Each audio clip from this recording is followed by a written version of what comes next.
வணக்கம்.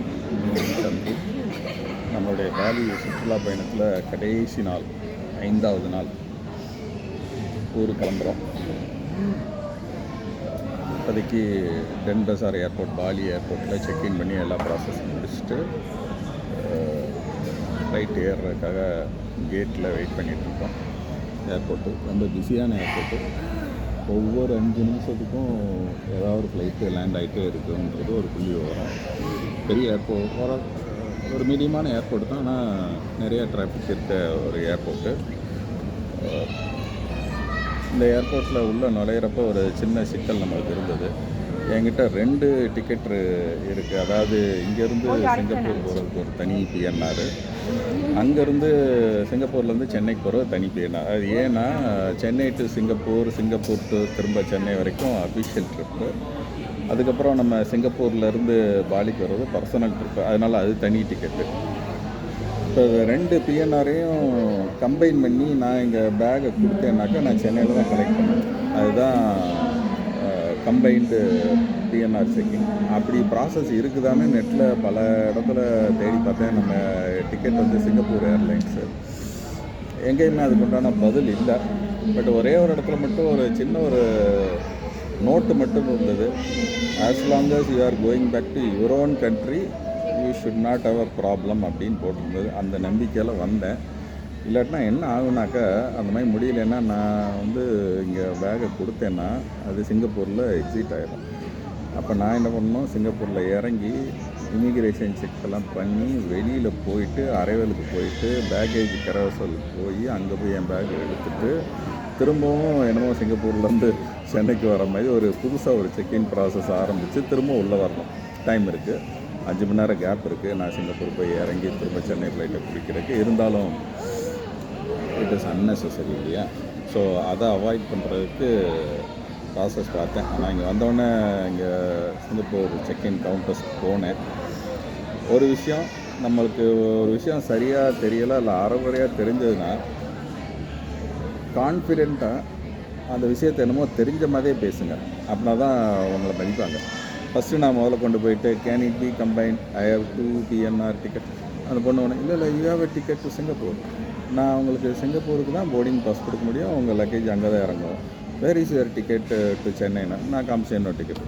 அந்த பொண்ணுக்கு ரொம்ப நேரம் கழிச்சு தான் புரியுது அது 2 டிஃப்ரெண்ட் டிக்கெட்டு, 2 பிஎன்ஆர்னு. அது பாஸ்போர்ட்டை ஸ்கேன் பண்ணுது, இங்கே இந்த ஊர்லேருந்து சிங்கப்பூர் போகிற டிக்கெட்டை மட்டும் தான் கன்சிடர் பண்ணுது. 2வது டிக்கெட்டை பார்த்துட்டு அதை பற்றி அது கண்டுக்கலாம். அவங்கள பொறுத்தளவுக்கு நம்ம ஃபஸ்ட்டு என்ன டிக்கெட் கொடுக்குறோமோ அதுதான். முதல்ல ஆக்சுவலாக முடியாது அப்படின்ற மாதிரி தான் சொல்லிச்சு. நான் சொன்னேன், இந்த டிக்கெட்டுக்கு இவ்வளோ பைசா பே பண்ணுறோம், இங்கேருந்து போகிறது சிங்கப்பூர் ஏர்லைன்ஸ் தான், சிங்கப்பூர்லேருந்து சென்னைக்கு போகிறது சிங்கப்பூர் ஏர்லைன்ஸ் தான். ஏன் என்னுடைய பேகு இந்த ஃப்ளைட்டில் இந்த ஃப்ளைட்டுக்கு ட்ரான்ஸ்ஃபர் ஆகக்கூடாது? நான் அப்புறம் டக்குன்னு கொஞ்சம் ஸ்ட்ராங்காக பேச ஆரம்பிச்சிட்டேன். ஸ்ட்ராங்காக இருக்குது, வேறு ப்ராசஸ் இருக்குது, நீ வேணால் இன்டர்நெட்டில் போய் செக் பண்ணிக்கோ அப்படின்னேன்.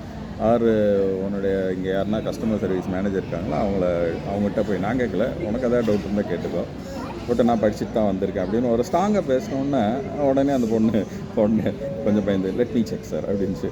அப்புறம் பார்த்தா திடீர்னு பார்த்தா எதுவுமே பேசலை. எனக்கு 2 போர்டிங் பாஸ் கொடுத்துருச்சு, இங்கேருந்து சிங்கப்பூருக்கு, சிங்கப்பூர் டு சென்னை. அந்த பேக்கேஜ் இங்கேருந்து வாங்கினதுக்கு உண்டான அந்த கன்ஃபர்மேஷன் ஸ்லிப்பையும் ஒட்டி கொடுத்துருச்சு. நான் வாங்கி கேர்ஃபுல்லாக பார்த்துக்கிட்டேன் எந்த ஊரில் அந்த பேக்கேஜ், எந்த ஊர் வரைக்கும் அந்த பேக்கேஜ் வந்து எலிஜிபிள்னு பார்த்தா MAA, அதான் சென்னை ஏர்போர்ட்டுடைய கோடு, அதுக்கு இருந்தது. எதுவுமே பேசலை. I have done what you want sir அப்படின்ச்சு. நன்றி மாஞ்சல். அதான் இந்த இன்டர்நேஷ்னல் ஏர்போர்ட்டில் சில நேரம் நம்மளுக்கு ஒரு விஷயம் புரியப்படலைன்னா கொஞ்சம் ஹோம்ஒர்க் பண்ணி நம்மளை நாமே தயார்படுத்தி கான்ஃபிடென்ட்டாக, அரைகுறையாக தெரிஞ்சாலும் பரவாயில்ல, கான்ஃபிடென்ட்டாக இது இந்த ப்ராசஸ் இருக்குது, இந்த ஃபங்க்ஷனாலிட்டி இருக்குது அப்படின்னு தெரிஞ்சு அடித்து பேசணும்னா நம்மளை மதிக்கிறாங்க. இல்லாட்டினா நம்மளை ஒரு ரொம்ப ஏமாளி அப்படின்னு சொல்லி டக்குன்னு அடிச்சு விட்டாங்க. இந்த பிரச்சனையை ரிசால்வ் பண்ணி இமிக்ரேஷன் பாஸ் பண்ணி செக்யூரிட்டி செக் பாஸ் பண்ணி உள்ளே வந்தாச்சு. இன்னும் ஒரு அரை மணி நேரம் இருக்குது. இந்த மொத்த 4 நாள் சுற்றுப்பயணம், இன்றைக்கி 5ஆவது நாள். மொத்த பயணமே பாலிக்கு உண்மையிலே சரியான ஒரு லைஃப் டைம் மெமரி தான். உண்மையிலே நம்மளுக்கு வசதியும் வாய்ப்புகளும் இருந்ததுனாக்கா கண்டிப்பாக ஒரு விசிட் பண்ண வேண்டிய ஒரு சுற்றுலாத்தலமான ஊர் தான் இது. அதில் கண்டிப்பாக அந்த நியூஸா பெனிடா ஐலாண்ட் வந்து உங்களுடைய டூரில் இருக்கிற மாதிரி பார்த்துக்கோங்க, மிஸ் பண்ணவே கூடாது. அது இல்லாமல் ஒரு சுற்றுலா பயணம் துபாய் முடிவு அடையாது, அந்தளவுக்கு இன்ட்ரெஸ்டிங்கான பிளேஸ். ஸோ இந்த ஹோல் ட்ரிப்பில் இந்த வீடியோ தான் கடைசியாக இருக்கும்னு நினைக்கிறேன். To some up the entire journey. அருமையான நினைவுகள், ஒவ்வொரு நாளும் ஒவ்வொரு விதமான அட்ராக்ஷன். பாலியில் உள்ள எல்லா இன்ட்ரெஸ்டிங்கான மேட்டர்ஸையும் ஓரளவுக்கு கவர் பண்ணியிருக்கேன்னு நினைக்கிறேன். டெம்பிள் கவர் பண்ணியிருக்கிறேன். சைட் சீயிங் லாங் ரொம்ப ஹைட்டான வியூ வந்து பார்க்குற மாதிரி சில வியூ பாயிண்ட்ஸ் போயிருக்கிறேன். ஒரே ஒரு ஃபால்ஸ் போயிருக்கிறேன். கடைசியாக நியூஸா பெனிடா ஐலாண்டு, அங்கே எல்லாமே வியூ பாயிண்ட்ஸ் தான். 2 பீச்சஸ் போயிருக்கேன். மற்றபடி இந்த ஊரில் பண்ணுறதுக்கு உண்டான விஷயங்கள் ஸ்நார்க்லிங், சர்ஃபிங், இது ரெண்டும் நம்மளுக்கு ஒத்து வராத வேலைகள். மற்றபடி ஓரளவுக்கு பண்ணியாச்சு. ஆனால் இந்த ஊரில் டெம்பிள்ஸ் தான் ஜாஸ்தி. இன்னும் ஒரு சில டெம்பிள்லாம் வந்து நான் பார்க்கல, அடுத்த ரவுண்டில் பார்க்கலான்னு வச்சுருக்கிறேன்.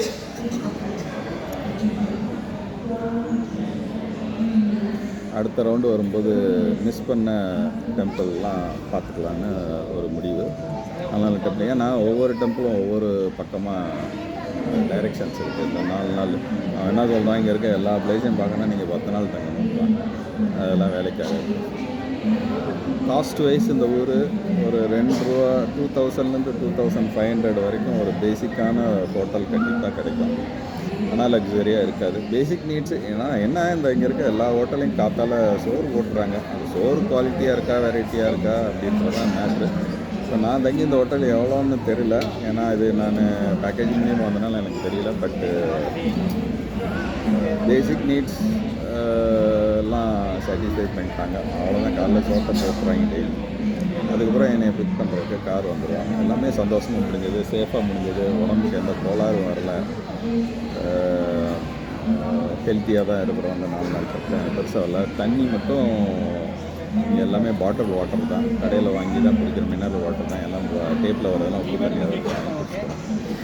மற்றபடி இந்த ஏற்கனவே நான் சொன்ன மாதிரி இந்த ட்ராவல் வீடியோ ஒரு டெஸ்டிங் பர்பஸ்க்காக தான் பண்ணது.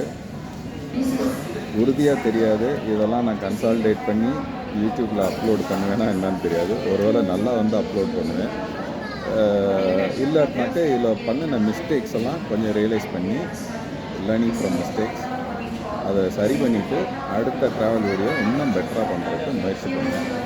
பெருசாக நான் ஒன்றும் இதில் வந்து டெக்னாலஜி இன்வெஸ்ட்மெண்ட் பண்ணல. அதை ஏற்கனவே சொன்ன மாதிரி இந்த $5 பெருமான சிங்கப்பூர் டாலர் பெருமான பாப்பா பார்க்குது.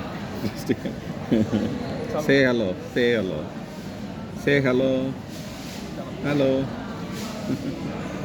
பாப்பா பேசிகிட்ருக்க பார்த்தோன்னா ஆர்வத்தில் வந்துருச்சு பக்கத்தில். ஸோ $5 சிங்கப்பூர் டாலர் பெருமான இந்த செல்ஃபி ஸ்டிக்கு தான்.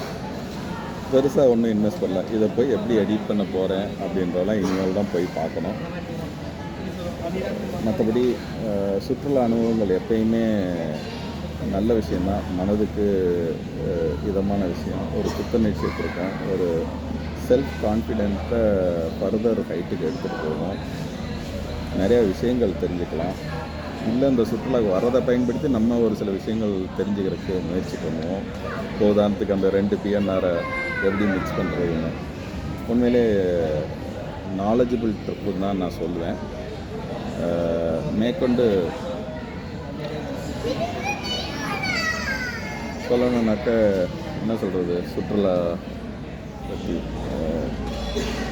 பழைய பாடல் ஒன்று தான் ஞாபகம் வருது. எனக்கு ரொம்ப பிடிச்ச பாடல்.